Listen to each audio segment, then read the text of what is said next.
Bird is a story about a search and rescue pilot, a very confident,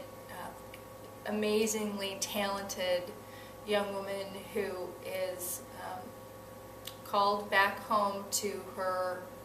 native Adirondacks to look for a girl who's been kidnapped by some unknown male kidnapper. And in the process, she is pulled back into exploring memories from her own childhood that she has repressed. And so she's confronting, in particular, the loss of her. So this play really explores the resonance of the mother-child bond, both from the point of view of a mother whose child has been taken from her, and also from the point of view of a child who has lost a parent. Tongue of a Bird is a really important play for this particular point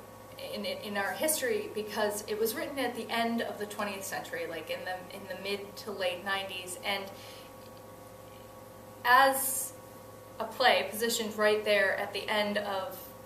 the 20th century, it very much encapsulates a lot of the modernist and postmodernist themes and struggles around identity, trauma, philosophy. There's a lot of existential philosophy, and also angst, definitely a lot of existential angst, and